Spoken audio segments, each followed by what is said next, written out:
సోదరీ సోదరులారా, ఈరోజు మన పాఠం ఆదికాండం 47వ అధ్యాయం 1వ వచనం నుండి 48వ అధ్యాయం 16వ వచనం వరకు జాగ్రత్తగా వినండి. ఈ అధ్యాయం సారాంశం: యోసేపు ఫరోకు తన తండ్రిని, సహోదరులను పరిచయం చేశాడు. ఫరో వారిని అడిగాడు, మీ వృత్తి ఏమిటి?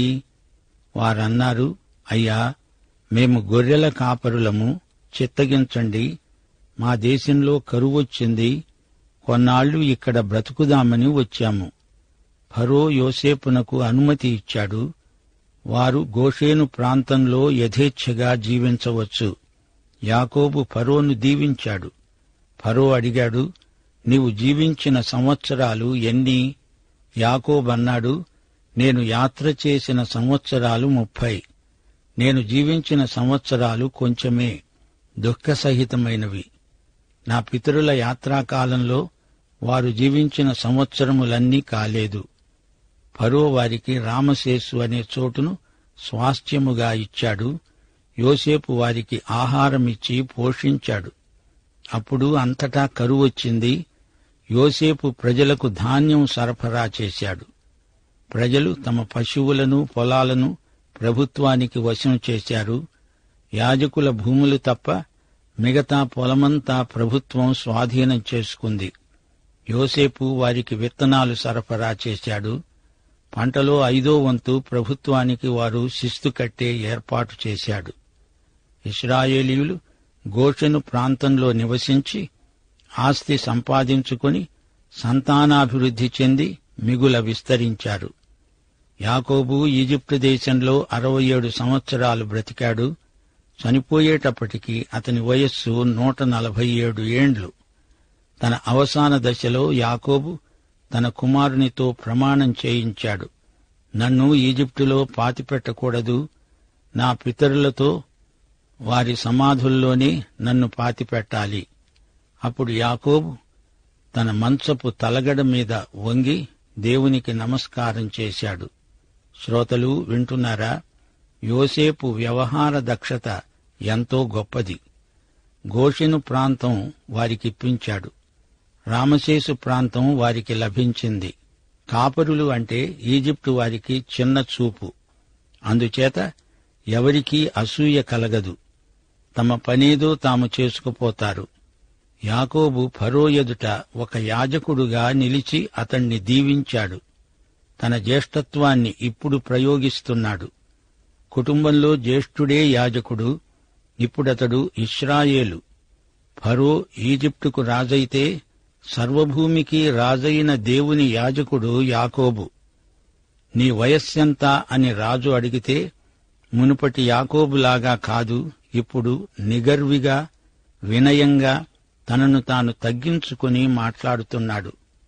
అతనిలో మార్పు, ప్రవర్తనలో పరివర్తన తేటగా కనపడుతున్నాయి. యాకోబు ఈజిప్టుకు వచ్చినప్పుడు అతనికి 130 ఏండ్లు.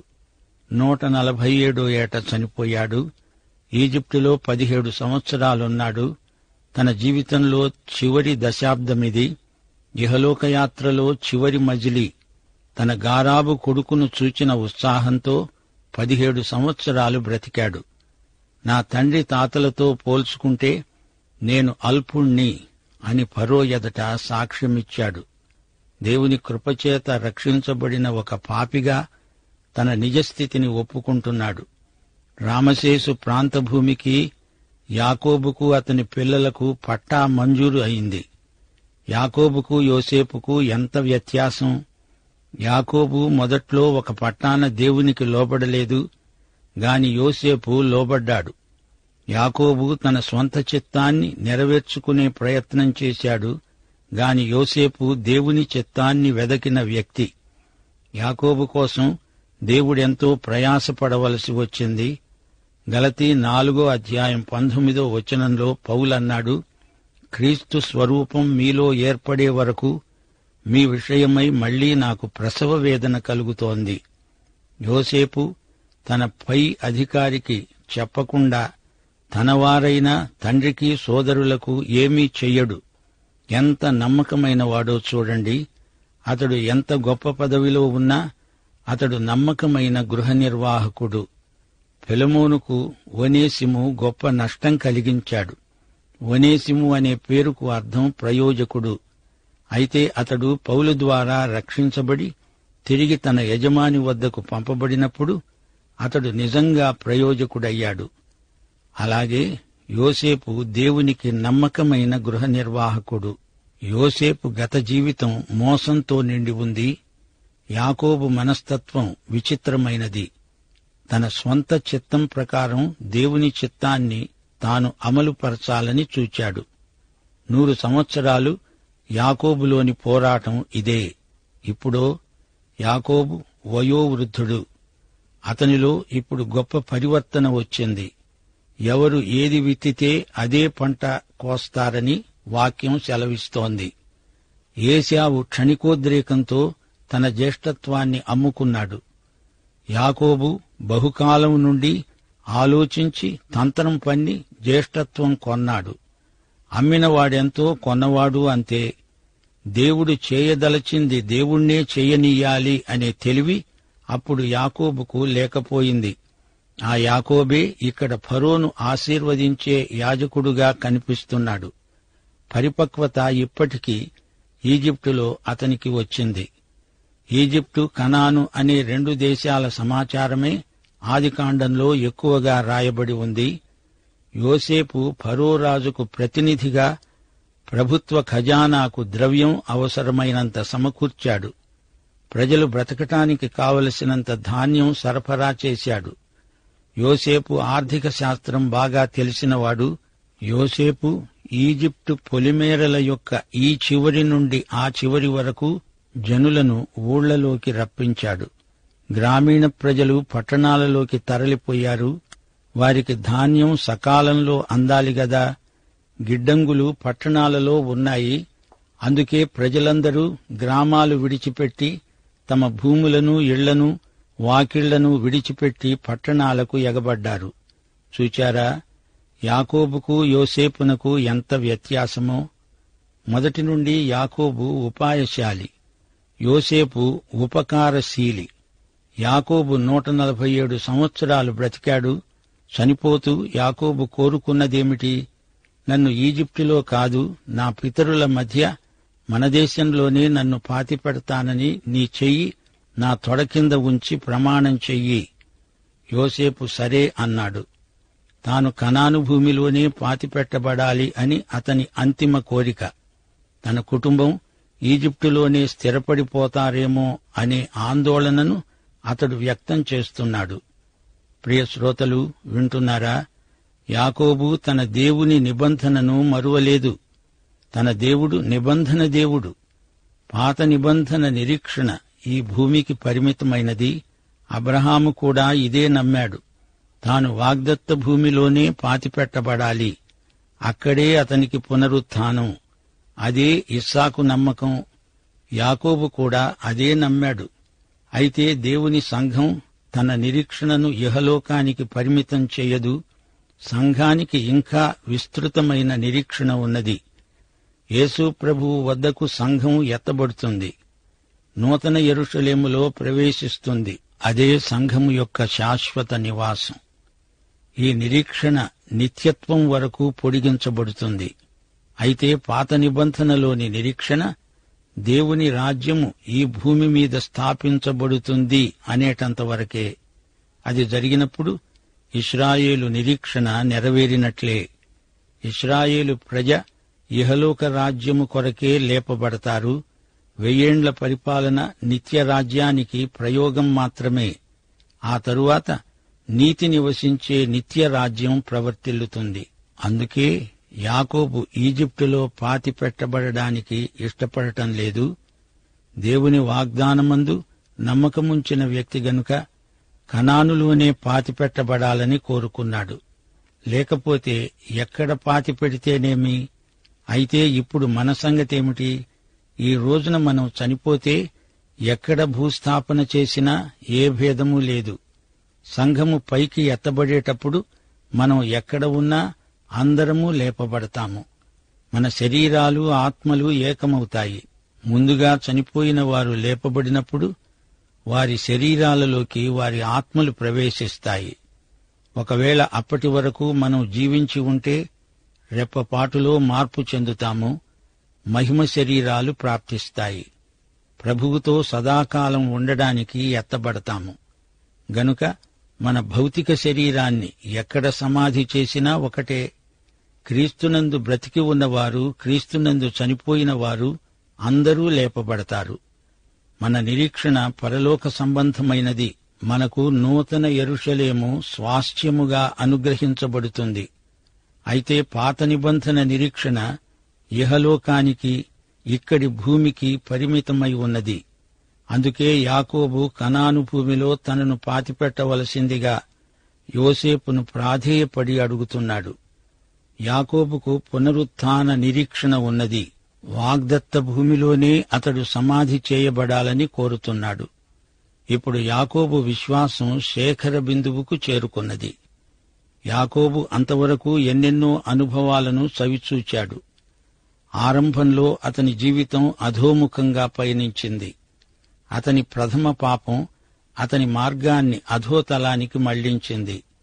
ఆ మొదటి పాపం బహుకాలం అతన్ని పట్టి విడువలేదు, జీవితాంతం వెన్నంటి ఉంది. యాకోబు బహుకాలం పాపక్షమాపణ అనుభవం పొంది ఉండలేదు. పూర్వం అతనిది వ్యాపార మనస్తత్వం. దేవుని చిత్తాన్ని సొమ్ము చేసుకోవాలని చూచాడు. ఇప్పుడు ఈజిప్టులో పూర్తిగా మారిపోయాడు. యాకోబు మొదటి నుండి పట్టు విడువని మనిషి, అభివృద్ధి కామన గల యువకుడు. పాపం చెయ్యాలని కాదు, పాపంలో పడిపోయాడు. మంచి సాంఘిక లక్షణాలు గల వ్యక్తి, అవినీతిపరుడేమీ కాదు, తన బిడ్డలను వదిలిపెట్టి తిరిగే రకం కాదు, భార్యను ప్రేమించే సంసారపక్షం మనిషి. అయినా యాకోబు ఓడిపోయాడు. ఎందుకని? దేవుని చిత్తాన్ని తన సొంత విధానాలు ప్రయోగించి నెరవేర్చాలనుకున్నాడు. ప్రియ శ్రోతలు వింటున్నారా? దేవుని చిత్తాన్ని దేవుని పద్ధతిలోనే స్వీకరించాలి, అన్వయించుకోవాలి. అది మొదట్లో యాకోబుకు తెలియదు. అతని జీవితాన్ని పాడు చేసిన సమస్య ఇదే. యాకోబు కూడా మొదటి నుండి యిర్మీయాలాగా ప్రార్థించి ఉంటే ఎంత బాగుండేది. దేవా, తమ మార్గము ఏర్పరచుకోవడము నరుల వశములో లేదు, తమ ప్రవర్తనలో సన్మార్గులై మెలగడం వారి వశములో లేదు. ఏశావు బలహీనతను తన స్వార్థానికి దుర్వినియోగపరిచాడు. ఇంటికి వెళ్లి అమ్మకు చెప్పాడు, అమ్మా, నేను తెలివైన పని చేశాను.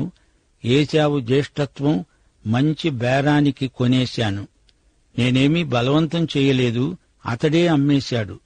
ఇందులో నా తప్పేమీ లేదు అంటూ అమ్మ దగ్గర బీరాలు పలికాడు. అప్పుడు యాకోబు ప్రకృతి సంబంధి. దేవుడు తనకు జ్యేష్ఠత్వం ఇవ్వదలుచుకున్నది ఇలా కాదు. రక్షణ లేని మానవుడు ప్రకృతి సంబంధి. రోమాపత్రిక 8వ అధ్యాయం 7-8 వచనాలు, శరీరానుసారమైన మనస్సు దేవునికి విరోధం. శరీర స్వభావము గలవారు దేవుణ్ణి మహిమపరచలేరు. దేవుని పని మానవ పద్ధతిలో చెయ్యలేము. అలా చెయ్యబూనిన వారికి ఆశాభంగమే మిగులుతుంది. దేవునితో సంఘర్షణ పెట్టుకుంటే జీవితమంతా వృధా అవుతుంది. యాకోబు అదే పని చేశాడు. యోసేపు తన తండ్రిని మొదటి నుండి బాగా గమనించాడు. తండ్రి చేసిన తప్పు తాను చేయకుండా జాగ్రత్త పడ్డాడు. అందుకే యోసేపు దేవుని దృష్టిలో గొప్పవాడయ్యాడు. గాని అతని తండ్రి యాకోబు వృధాప్రయాసతో దేవునితో పెనగులాడాడు. ప్రియ శ్రోతలు వింటున్నారా? ఈజిప్టులో తాను ఉన్న 17 సంవత్సరాల జీవితం ఆత్మ సంబంధమైనది. గాని అంతకు ముందు ప్రకృతి సంబంధి అయి ఉండి శరీరానుసారంగా ప్రవర్తించాడు. ఈ సంగతులన్నీ ఈజిప్టులో యాకోబు మనస్సులో మెదులుతూ ఉండేవి. శాశ్వతమైన ప్రేమతో దేవుడు మనల్ని ప్రేమిస్తున్నాడు. ఆయన ఎంతైనా విశ్వసనీయుడు. శరీర విధానాలు ప్రయోగించి దేవుని ప్రణాళికను అమలుపరచటం అసాధ్యం. ఏ మనుష్యుడు తనకు తానే జ్ఞానిని అనుకోవడానికి వీల్లేదు. దేవునియందు భయభక్తులు కలిగి చెడుతనం విడిచిపెట్టాలి. జ్యేష్ఠత్వం విషయంలో యాకోబు వ్యవహరించిన తీరు స్వార్థపూరితం. అదొక బేరం. రిబ్కా యాకోబుతో కలిసి ఉపాయం ఆలోచించింది. తల్లి కొడుకు కలిసి ఇస్సాకును మోసగించారు. తల్లి చెబితే కొడుకు చేశాడు. అయితే ఇందులో యాకోబు బాధ్యత ఎంతవరకు? నాకు తెలియదు, మా అమ్మ చేయమన్నది నేను చేశాను అంటే సరిపోదు. ఈ మోసానికి యాకోబు పూర్తి బాధ్యత వహించాల్సి ఉంది. ఏ మార్గం అవలంబిస్తే ఏమి, ఫలితం కదా ముఖ్యం అనుకున్నాడు యాకోబు. అలా కాదు, దేవుని దృష్టిలో విధానం ఎంత ముఖ్యమో ఫలితం కూడా అంత ముఖ్యమే. మంచి ఫలితం కోసం చెడ్డ పద్ధతి యాకోబు వాడి పెద్ద తప్పే చేశాడు. మోసం చేసే వ్యక్తికి జీవితాంతం వరకు మనస్సాక్షిలో రభస ఎక్కువవుతూనే ఉంటుంది. వాస్తవాన్ని ఎదుర్కోలేక పారిపోయే భగ్నజీవులతో, పిరికివారితో పిచ్చి ఆసుపత్రులు నిండిపోతున్నాయి.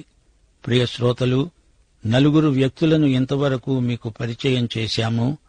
ఒకడు ఇస్సాకు. ఇతడు కుటుంబంలో తండ్రి, బలహీనుడు, భోజన ప్రియుడు. పక్షపాతం అతనిలో గూడు కట్టుకొని ఉంది. వృద్ధుడే కాని కుటుంబ ప్రేమ సంబంధాలలో ఆధ్యాత్మికంగా అపరిపక్వ స్థాయిలో ఉన్నాడు. 2 ఏశావు. ఇతడు చేజేతులా చేసుకున్నదంతా అనుభవించాడు. జ్యేష్ఠత్వపు హక్కును కాలరాచివేశాడు. దాని దుష్ఫలితమే అతని నెత్తిమీదికి వచ్చింది. 3 యాకోబు. ఇతడు తన మోసానికి తగ్గ ప్రతిఫలం అనుభవించాడు. జీవితంలో విలువైన కాలం 2 దశాబ్దాలు వృధాగా పాడైపోయాయి. కారణం అతని మోస ప్రవృత్తి. 4 రిబ్కా.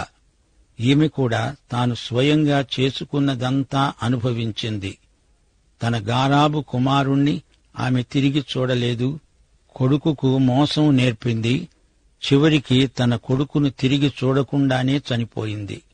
సోదరీ సోదరులారా, దేవుని ప్రభుత్వంలో నియమం ఒకటి ఉంది. ఎవడు ఏది విత్తితే అదే పంట కోస్తాడు. దేవుడు పక్షపాతి కాడు. ఎంత గొప్ప భక్తుడైనా మానవ పద్ధతుల్లో దేవుని సంకల్పాన్ని నెరవేర్చాలనుకోవడం అవివేకం. రోమాపత్రిక 8వ అధ్యాయం 28వ వచనం ప్రకారం దేవుణ్ణి ప్రేమించేవారికి, అనగా ఆయన సంకల్పము చొప్పున పిలువబడిన వారికి సమస్తము వారి మేలు కొరకే సమకూడి జరిగేటట్లు చేస్తాడు దేవుడు. మన జీవితంలో ఉపాయాలు పనిచేయవు. దేవుని చిత్తము ఆయనకు అనుకూలమైన పద్ధతుల్లోనే నెరవేరుతుంది. ఆదికాండం 47వ అధ్యాయం నుండి యాకోబు జీవితంలోని చివరి ఘడియలు మన ముందు ఉంచబడినాయి. ఇప్పుడు యాకోబు ఆత్మ సంబంధి. ఆధ్యాత్మిక జీవితంలో అతడు చిట్టచివరికి పరిపక్వతను పుంజుకున్నాడు. దేవుణ్ణి మహిమపరిచే విధంగా మనము దినదినము ఎదుగుతూ దేవుని కృపలో వర్ధిల్లుతూ ఉండాలి. ఆత్మ ఫలం పరిపక్వం కావాలంటే దానికి కొంతకాలం పడుతుంది. యాకోబు విషయంలో దేవుడు ఎంతో దీర్ఘశాంతం చూపాడు. ఇప్పుడు అతని జీవితంలో ఇది అవసాన కాలం.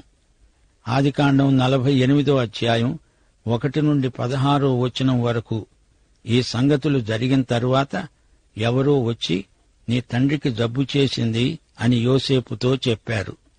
యోసేపు తన కుమారులైన మనష్షే, ఎఫ్రాయిములను తీసుకొని యాకోబు దగ్గరికి తెచ్చాడు. ఇశ్రాయేలు అనే యాకోబు బలం తెచ్చుకొని మంచం మీద కూర్చున్నాడు. యాకోబు తన కుమారుడైన యోసేపునకు తన సాక్ష్యం వినిపించాడు. యోసేపు తన కుమారుణ్ణి యాకోబుకు పరిచయం చేశాడు. యాకోబు తన మనుమలను ముద్దు పెట్టుకుని కౌగలించుకున్నాడు. యోసేపు యాకోబు ఎడమ చేతి వైపు తన కుడిచేత ఎఫ్రాయిమును, యాకోబు కుడిచేతి వైపు తన ఎడమ చేత మనష్షేను పట్టుకొని వారిద్దరినీ యాకోబు దగ్గరికి తెచ్చాడు.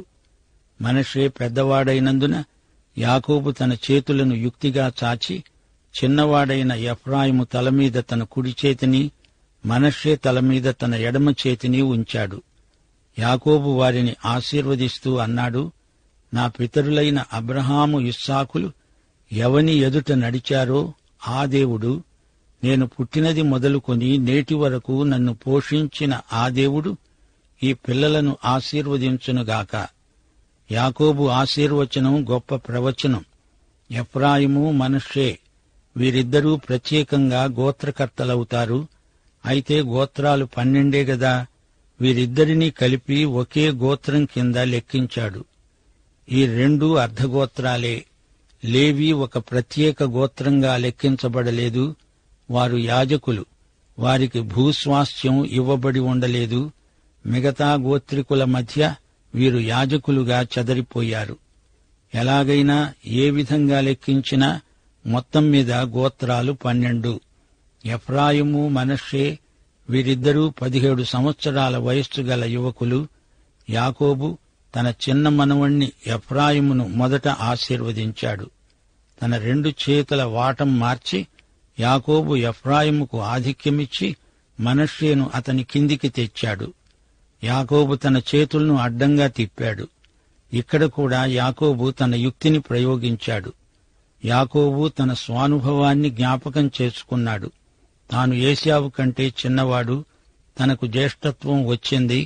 అలాగే ఎఫ్రాయిము చిన్నవాడు, అతనికే జ్యేష్ఠత్వం రావాలి. ఇదే ఆలోచనతో యాకోబు ఈ పని చేశాడు. అందుకే చిన్నవానికే కుడి చేతి ఆశీర్వాదం లభించింది. దేవుని చిత్తం కూడా అదే. దేవుని వాక్యంలో ఇదే నియమం పనిచేస్తూ వచ్చింది. దావీదు తన సోదరులలో అనగా యెష్షయి కుమారులలో చిన్నవాడు. దేవుడు అతణ్ణే ఏర్పరచుకున్నాడు. దీనికి ప్రత్యేక కారణం ఉన్నది. మానవ సహజమైన పుట్టుకను, జ్యేష్ఠత్వాన్ని దేవుడు గుర్తించడు. నూతన జన్మ ప్రాతిపదికపైన దేవుడు కుమారత్వాన్ని అనుగ్రహిస్తాడు. నూతన జన్మ పొందినవారు దేవుని వలన పుట్టినవారే కాని, రక్తము వలన కాని, శరీరేచ్ఛ వలన కాని, మనుష్యేచ్ఛ వలన కాని పుట్టినవారు కారు. మానవ సాంప్రదాయాలను, జ్యేష్ఠ కనిష్ట విధానాలను దేవుడు తల్లకిందులు చేస్తున్నాడు. మనం సహజంగా ఏమనుకుంటాము? జ్యేష్ఠ కుమారునిదే వారసత్వం. కాని దేవుడు అలాంటి జ్యేష్ఠుణ్ణి ఎన్నుకొనడు. నూతన జన్మ పాత జన్మకు కేవలం వ్యతిరేకం. నూతన జన్మ సత్యాన్ని దేవుని నియామకంలో మనం నేర్చుకోగలం. మానవుని సహజమైన యోగ్యతలను బట్టి దేవుడు ఎవరినీ ఏర్పరచుకొనడు. ఒకవేళ సహజమైన యోగ్యతలుంటే దేవుడు వాడుకోగలడు గాని అవి దేవునికి ప్రతిష్ఠించబడాలి. అనేక మంది యువతీ యువకులు, ఎన్నెన్నో సామర్థ్యాలున్నవారు మనకు ఎదురవుతారు. వారు క్రైస్తవులే అయినా వారి తలాంతులు దేవునికి ప్రతిష్ఠించబడలేదు గనుక దేవుడు వారిని వాడుకోడు. ప్రతిష్ఠించబడని సామర్థ్యమైన తలాంతైనా దేవునికి పనికిరాదు. ఇప్పుడు యాకోబు తన చేతులను అడ్డంగా మార్చి చిన్నవాడికి అనగా ఎఫ్రాయిముకు ప్రథమ ఆశీర్వాదమిచ్చాడు. ఎఫ్రాయిముకు జ్యేష్ఠత్వ ఆశీర్వాదం లభించింది. దేవుని ఏర్పాటిది. దేవుడు ఈ 2 పిల్లలను అనగా ఎఫ్రాయిము, మనష్షేలను ఆశీర్వదించునుగాక అని యాకోబు వారిని ప్రవచనాత్మకంగా దీవించాడు. దేవుడు తన వాగ్దానము చొప్పున అబ్రహామీయ సంతానాన్ని బహుగా వృద్ధి చేస్తాడు. ఆ వాగ్దానానికి వారసులే ఇస్సాకు, యాకోబు, యోసేపు, ఎఫ్రాయిము. అసలు సంగతేమిటంటే ఎఫ్రాయిము తలమీద యాకోబు తన కుడి చెయ్యి ఉంచడం యోసేపునకు ఇష్టం లేదు. గనుక అతడు మనష్షే తలమీద యాకోబు చెయ్యి పెట్టించాలని తన తండ్రి చేయి ఎఫ్రాయిము తలమీద నుండి ఎత్తి అన్నాడు, నా తండ్రి, నీ కుడి చెయ్యి మనష్షే తలపై పెట్టు, ఇతడే పెద్దవాడు. యాకోబు అన్నాడు, అది కాదు కుమారుడా, ఈ సంగతి నాకు తెలుసు. మనష్షే కంటే అతని తమ్ముడే గొప్పవాడవుతాడు. పాఠం ఇంతటితో సమాప్తం. ప్రార్థన చేసుకుందాం. పరిశుద్ధుడవైన మా పరమ తండ్రి, నీవు మాకు అనుగ్రహించిన ఈ వాక్య పఠన కొరకై నీకెంతో కృతజ్ఞులం. నీవు మమ్మల్ని ఎంతో ప్రేమించి బైబిలులోని గోత్రకర్తల యొక్క వృత్తాంతాన్ని మాకు నేర్పావు. నీకు మేమెంతో కృతజ్ఞులం. ప్రియ తండ్రి, మా శ్రోతలందరూ నీ వాక్య ప్రయోజనము పూర్తిగా పొందాలని, నిన్ను మహిమపరచాలని, నీ కృపను అనుభవించాలని వేడుకుంటూ యేసుక్రీస్తు వారి దివ్యనామమున ప్రార్థన చేస్తున్నాము తండ్రి. ఆమేన్.